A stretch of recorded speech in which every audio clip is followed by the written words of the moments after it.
Shalom.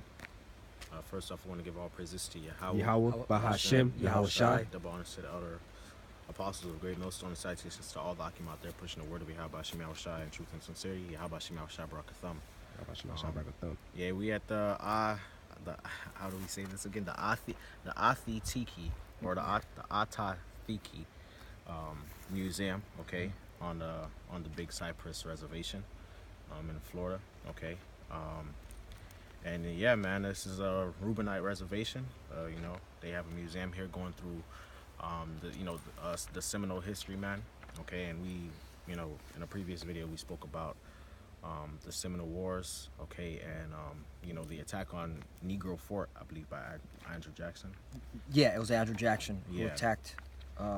It was Negro Fort was based out in Georgia, and then Andrew Jackson attacked Negro Fort, where all the refugees from slavery, as well as Seminole Indians, they were working, you know, they were together, all right? And then Andrew Jackson went in there and caused some shit, because he's the devil, you know what I mean? But yeah, now we're about to get into the Black Seminoles, okay? All right. Which, this is from one of their brochures. Yeah. This is one from one of their magazines, Florida Seminole War Heritage Trail. Okay. Just their tongue shall fall upon themselves, you know, proving the case. Yeah.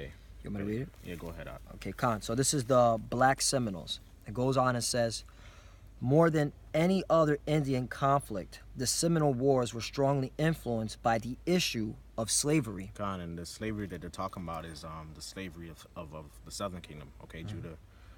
Predominantly Judah, okay, Benjamin and Levi being enslaved here in America, okay. For over a century, blacks held in bondage in Georgia and the Carolinas had fled to freedom in Spanish Florida.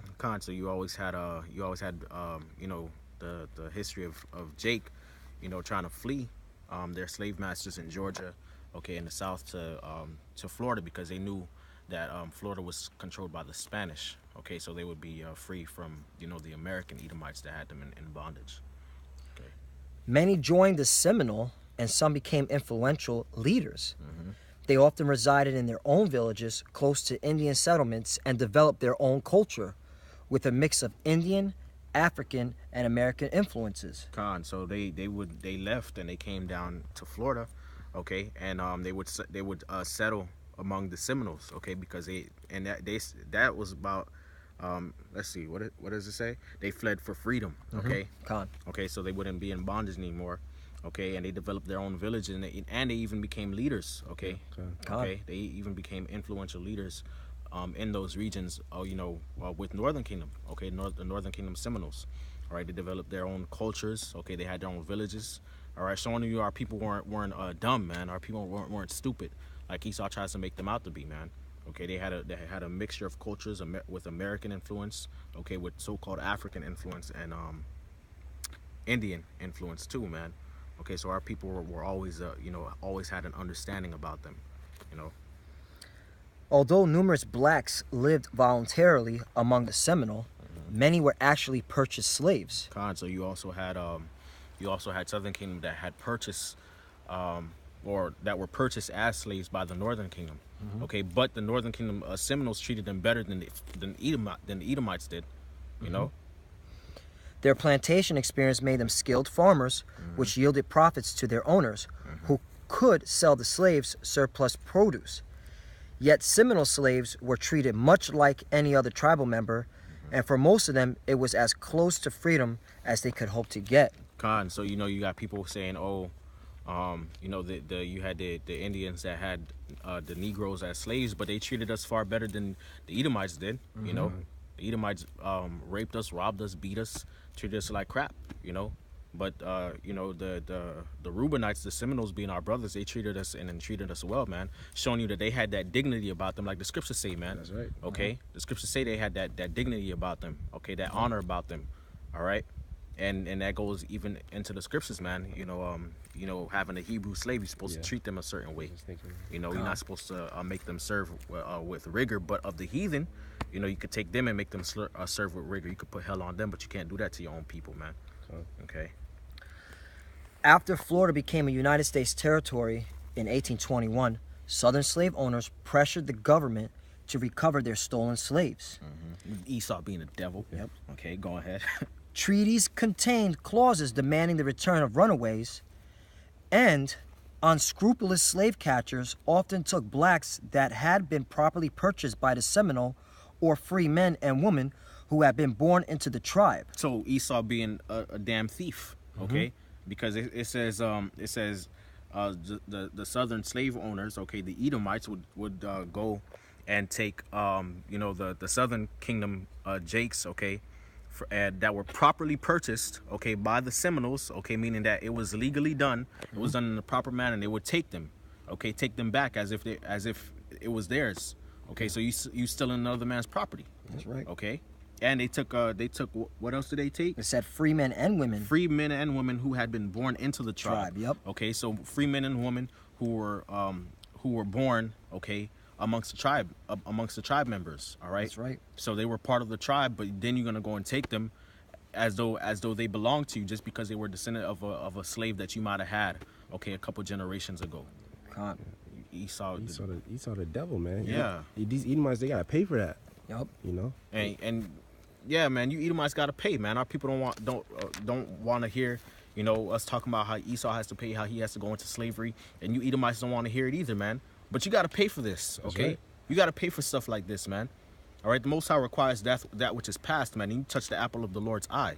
That's right. Okay, and then you got calling our people Seminoles, runaway, rebellious. Why? Because they were rebelling against you. That's right. Okay, but that goes all according to prophecy, because the scriptures say Reuben would be unstable as waters anyway. Yeah. Okay, and that's why it was so hard for you to conquer them. Not only because they were rebelling against you, okay, all right, and they knew the terrain better than you did, okay, but also the scriptures also talk about how they were strong, man. They were mighty, okay. So all them years you tried to overcome them, okay, you tried to fight, you tried to defeat them, and they were putting foot, okay, in your rear end. Okay. Khan. It goes on and says, because Indians and blacks were effectively barred from the court system, they were rightfully resentful for the loss of friends, family members, or valuable slaves. Right. Okay. So the Indians, the natives here, and the blacks, which were the Southern Kingdom, Northern and Southern Kingdom, they were barred from the court system, meaning that they didn't have any legal standing. They didn't have no status in the courts, in the American courts. Okay. So the Americans could just come up and sweep and take family members. All right. Which goes back to the curses, man. That's right. Okay. Your sons and daughters shall be taken into captivity. You shall have no might in your hands. But then you got a-holes out there, trying to control my language. You got a-holes out there that want to talk about how, those are not the Israelites. Yeah. Right. When they fall exactly under the curses, they have their goods taken away from them. They had their friends, family members. Yep. Okay. Good. It goes on and says, blacks, fearing a return to slavery, pressured the Seminole to resist removal to the west. And when war broke out, they became some of the tribe's fiercest warriors. Right. Okay. So you got Southern Kingdom, not wanting to go back under slavery to Esau, man. They joined with the Seminoles, man, the Reubenites, man. Okay, and they became fierce warriors, man, so that they wouldn't have to travel out west, okay, and be removed. Like what was that? The Indian Removal Act. Yeah, Khan, the Indian Removal Act that was set up. Okay, once again, all right, during the time of Andrew Jackson, all right, taking the land of all the various tribes, man, that are here. Okay, within Florida, man. And that's just another reason why, you so-called Negroes, Latinos, and Native Americans, you have to understand, man, that this was a systematically done operation on our people, man. It was done on purpose, man, to break us down as a people, all right? And you have to come and you have to wake up and realize that, man, these so-called white people, man, they're not your friend, man.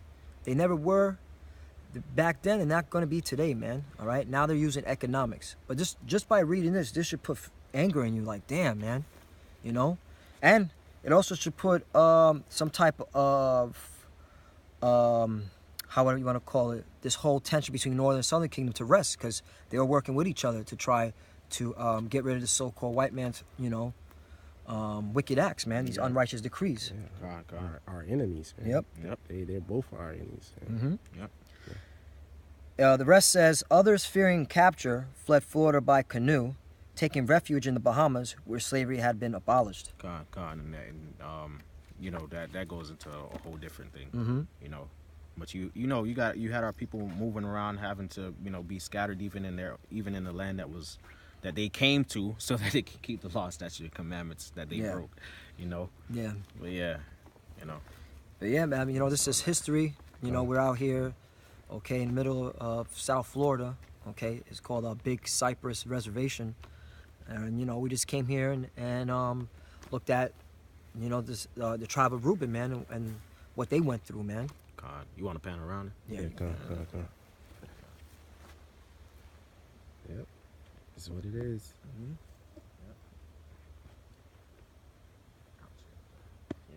All right, and this is in the middle of nowhere, also. Yeah. So that's how Esau pushed Reuben in the middle of nowhere. You know.